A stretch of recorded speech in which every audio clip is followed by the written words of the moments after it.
क्योंकि हमारी लड़ाई पहले भी सरकार से थी, आज भी हमारी सरकार से। 100% इसके पीछे हमारी बिहार विद्यालय परीक्षा समिति के अध्यक्ष आनंद किशोर जी हैं। क्या कर बैठेंगे हमको खुद पता नहीं है। अगर वो नॉट इन मेरिट लिस्ट वाले को टारगेट करके बैठे हुए हैं तो नॉट इन मेरिट लिस्ट वाले भी कहीं न कहीं चुकेंगे नहीं।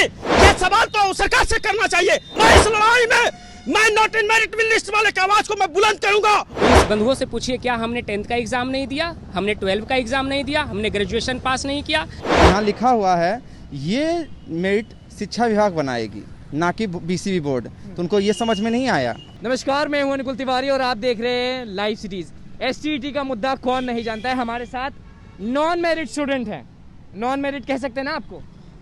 कह सकते हैं, लेकिन हम लोग नॉन मेरिट कैंडिडेट कहीं ना कहीं सरकार अगर नॉन मेरिट का कॉलम 21 जून 2021 के हिसाब से बनाया था, तो आज मैं आपको बता दूं कि यही सरकार ने 26 तारीख को नॉट इन मेरिट वाले को और मेरिट वाले को बोथ को इक्वल कर दिया। और इसके बिहाफ में हम सरकार का शुक्रगुजार करते हैं। यही माननीय उच्च न्यायालय था जो 24 जून 2021 को हम लोग पूरी रणनीति और पूरी लड़ाई के साथ पूरी अपनी बात को रखे थे। आपको पता होगा हम वही बंटी कुमार हैं जो भागलपुर से चल के आके अपनी आवाज को हम बुलंद किए थे। उसी के बिहाफ में हमारे तमाम स्टेट 2019 क्वालिफाइड अभ्यर्थी जितने सारे साथी थे, उनके बिहाफ पे हमारी मांग को स्वीकार किया सरकार ने। और सरकार की इस स्वीकारता को हम एक्सेप्ट करते हैं। 7वें चरण मतलब कि नॉन मेरिट और मेरिट दोनों अब इक्वल हो चुके हैं। जी एकदम इक्वल हो चुके हैं। आज लोग आपको क्यों बोलते हैं कि आप लोग अनपढ़ हैं, आप लोग बच्चों को पढ़ा नहीं सकते हैं? ये सवाल उनसे आप पूछिए। जिस तरीके से आज के डेट में 29 जुलाई के प्रोटेस्ट के बाद वो जिस तरह से हम लोग को टारगेट करते रहे नॉट इन मेरिट लिस्ट वाले का, उनका सवाल जो भी है वो सरकार से होना चाहिए। वो नॉट इन मेरिट लिस्ट वाले की तरफ से नहीं होना चाहिए। यही तो दुर्भाग्य है कि नॉट इन मेरिट लिस्ट वाले को वो टारगेट करके बैठे हुए हैं। अगर वो नॉट इन मेरिट लिस्ट वाले को टारगेट करके बैठे हुए हैं तो नॉट इन मेरिट लिस्ट वाले भी कहीं न कहीं चुकेंगे नहीं। क्योंकि हमारी लड़ाई पहले भी सरकार से थी, आज भी हमारी सरकार से। मैं उन सारे मेरिट धारियों से ये सवाल करता हूं, क्या आप सरकार के नामुमकिन हैं? आप सरकार को डिकोड करते हैं, सरकार के पक्ष में आप बात रखते हैं। वो लोग भी हमेशा लगातार सरकार को बोलते रहते हैं, लेकिन ये जरूर बोलते हैं कि नॉन मेरिट लोग को मार्क्स कम आए हैं, इसलिए वो लोग नॉन मेरिट हैं। आप इस बात को कैसे कह सकते हैं? सोशल साइंस में देख लीजिए कितना मार्क्स आया था आपको? हमको 78 है। हिंदी में जनरल में हम क्वालिफाई हैं, तो आप कैसे ये कह सकते हैं कि ये मार्क्स कम है? ये सवाल तो सरकार से करना चाहिए। लेकिन आज तक देखिए जितना भी वीडियो बनाया है, जिस तरह से वो उन लोग का शब्द शैली होता है, संवैधानिक दायरे को तोड़ते हुए अपनी शब्दों को वो रखते हैं। मैं उन सारे मेरिट धारियों में से कुछ मेरिट धारियों को मैं सवाल करता हूं। ये सवाल आप अगर कर रहे हैं तो हम सारे नॉट इन मेरिट वाले हम लोग चुप नहीं बैठेंगे। अगर आप लड़ाई 5 सितंबर के बिहाफ में अगर आप कूदने की बात कर रहे हैं तो हम लोग भी बिहार के 38 जिला के छात्र छात्राओं के पॉइंट ऑफ व्यू से मैं बोल रहा हूं। मैं इस लड़ाई में मैं नॉट इन मेरिट लिस्ट वाले की आवाज को मैं बुलंद करूंगा। और यही हाईकोर्ट है जिसके आदेश अनुसार हम लोग का मामला हाईकोर्ट में लंबित है। चलिए आप पे मैं फिर जाऊंगा। आप बताइए, एसटीईटी के आप 2019 के अभ्यर्थी हैं, नॉन मेरिट और मेरिट दोनों एक हो चुके हैं, तो लड़ाई क्यों है और किससे है, क्या माजरा है? देखिए, कहीं ना कहीं हम 12 मार्च को सारे लोग क्वालिफाई थे। सारे बंधु, उस समय मेरिट और नॉन मेरिट की कोई जिक्र नहीं थी। और उस समय जितने भी क्वालिफाई थी सबकी नौकरी जो पक्की थी, ठीक है। लेकिन सरकार के ये इंटरनली गेम चला जिसमें 21 जून को उन्होंने हम दोनों को बांटने का काम किया, मेरिट और नॉन मेरिट।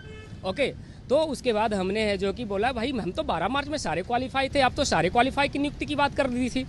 और जुनून भी था, हम सभी उसी और अग्रसर थे। हम लोगों को आपने स्वप्न दिखाया, गोरी गोरी स्वप्न दिखाया, और आज आप है जो कि बोल रहे हो क्या नॉन मेरिट अनपढ़ है? नॉन मेरिट अनपढ़ हैं। उन बंधुओं से पूछिए, क्या हमने 10th का एग्जाम नहीं दिया, हमने 12 का एग्जाम नहीं दिया, हमने ग्रेजुएशन पास नहीं किया, हमने क्या पोस्ट ग्रेजुएशन पास नहीं किया, हमने क्या बीएड पास नहीं किया? मेरिट जैसे पढ़ा सकते हैं, जैसे कि सरकार ने बांट दिया, सब जो बटा है, मेरिट नॉन मेरिट जो बटा था, आप लोग कह रहे हैं कि अब सब एक है, चलिए मान लेते हैं। लेकिन जैसे मेरिट लोग बटे, उन लोग का मार्क्स ज्यादा होगा आप लोगों से। बिल्कुल, तो वो लोग अच्छे से पढ़ा सकते हैं, फ्यूचर जो भी छोटे बच्चे हैं उनको अच्छे से पढ़ा सकते हैं। ऐसा तो कहीं नहीं है ऐसे एनसीईटी का गाइडलाइंस में या नियमावली के गाइडलाइंस में। क्योंकि अगर जो मेरिट लिस्ट में वो वाकई ही थे तो उन्होंने ये क्यों नहीं पढ़ा कि यहाँ बिहार शिक्षा विभाग यहाँ लिखा हुआ है ये मेरिट शिक्षा विभाग बनाएगी, ना कि बीसीबी बोर्ड। तो उनको ये समझ में नहीं आया। चलिए, दूसरी बात यहाँ पर ये लिखा हुआ है कि अगर सबको प्रमाण पत्र दिया जाएगा तो उनको ये नहीं पता था कि मेरिट नॉट मेरिट कैसे बन गया। सेकेंड विज्ञापन करते हैं स्टेट 2019। ये रहा ना विज्ञापन में लिखा हुआ तो साफ शब्दों में, अगर जितने ही पढ़े लिखे वो लोग हैं तो ये 13 नंबर क्यों नहीं पढ़े, वो 13 नंबर क्यों नहीं पढ़ के आए वो। लड़ाई नॉन मेरिट की है कि सरकार और स्टूडेंट की है? असली शिक्षा पे सवाल उठाइए। असली बात ये है कि सरकार की जो मंशा है वो आखिर बहाली चाहती नहीं है, वो डिले करना चाहती है। लोग शिक्षक बनना चाहिए था, लेकिन यहाँ पर कुछ केस जीबी बन गए हैं। केस जीबी, इसको जरा समझाएंगे? हम थोड़ा सा विस्तार में बताना चाहेंगे।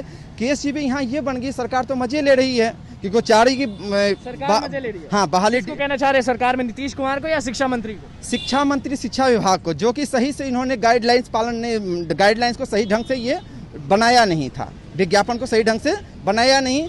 जब उनको पता था कि नियोजन इकाई में बहाली होती है तो उन्होंने मेरिट की बात की, उन्होंने नोट मेरिट का ये BSc से क्यों बनवाया, ये फर्जी मेरिट क्यों बनवाया उन्होंने? अगर जो फर्जी मेरिट उन्होंने बनवाया तो फिर 26 जून को इक्वल क्यों कर दिया आप? आप सभी इक्वल हैं, ये लड़ाई है ही नहीं। लड़ाई अब मेरिट नोट मेरिट की नहीं है, लड़ाई अब ये है कि विभाग हमें जल्दी से जल्दी नियुक्त करे। लेकिन यहाँ पर क्या हो रहा है, कुछ लोग केस भी बन गए हैं जो कि केस के नाम पर लोगों को गुमराह करते हैं, कोर्ट में केस डाल दिए हैं। शिक्षा विभाग यही चाहती कि केस हो और ये बहाली और धीरे धीरे टलते रहे। तो लगातार STT प्रोटेस्ट करते रहे, लाठी खाते रहे और बहुत दिन हो गया। आप लोग नॉन मेरिट स्टूडेंट हैं, अभी भी आप लोग बेरोजगार हैं? अभी भी बेरोजगार हैं। क्या मांग कर रहे हैं आप लोग? अब क्या करेंगे? अब ऐसा नहीं कि दूसरा जॉब ढूंढेंगे? नहीं ऐसा नहीं, मैं यही मांग करना चाहता हूँ सरकार से कि कॉलम पहले हटाया जाए। कॉलम हटाने के बाद सर्टिफिकेट जितना 80,000 है सबको सर्टिफिकेट देने के बाद जल्द से जल्द नियुक्ति किया जाए। आप कुछ कहना चाह रहे थे?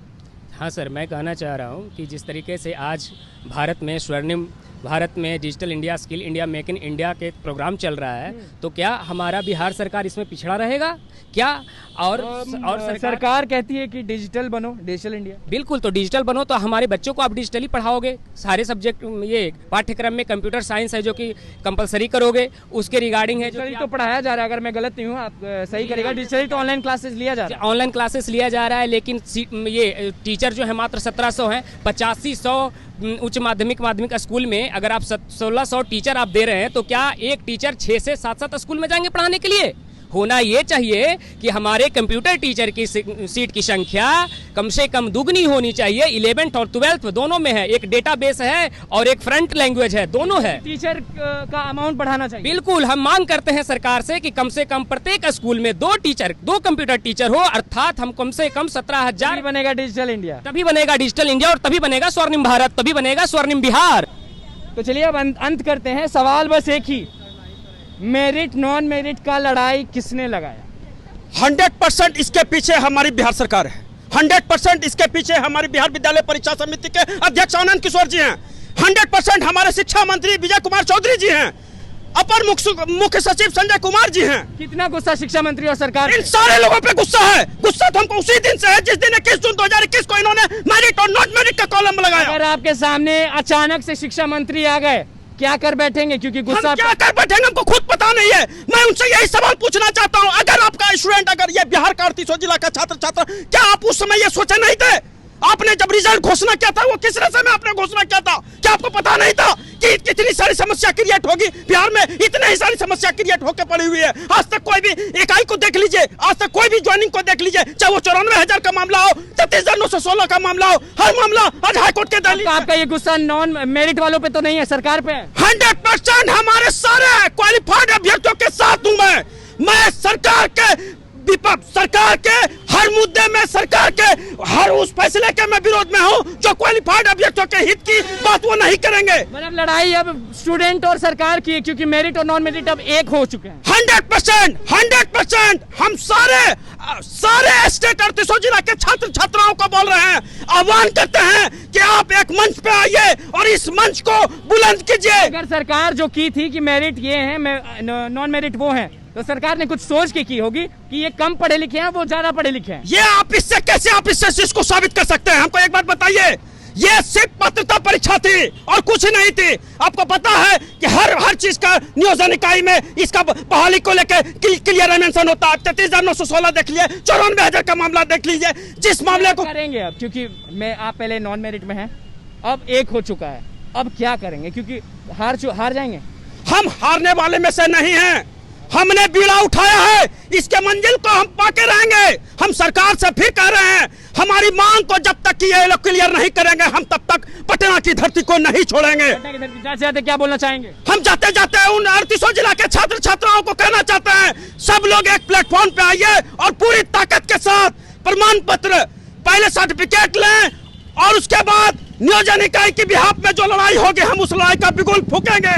चलिए, तो आपने देख ही लिया कि स्टेट 2019 में इनको ना तो मेरिट कहा जाएगा, इनको ना नॉन मेरिट कहा जाएगा। इनका कहना है कि सब एक हैं, और एक आदमी इतने गुस्से में है कि उन्होंने कहा कि शिक्षा मंत्री और सरकार अगर सामने आई तो वो क्या कर बैठेंगे उनको खुद नहीं मालूम। आपने स्टेट 2019 के स्टूडेंट यानी अभ्यर्थियों का बात सुनी लिया। तो बस लाइव सीरीज के साथ बने रहे, हमारे चैनल को सब्सक्राइब करें, फेसबुक पेज को लाइक करें। धन्यवाद।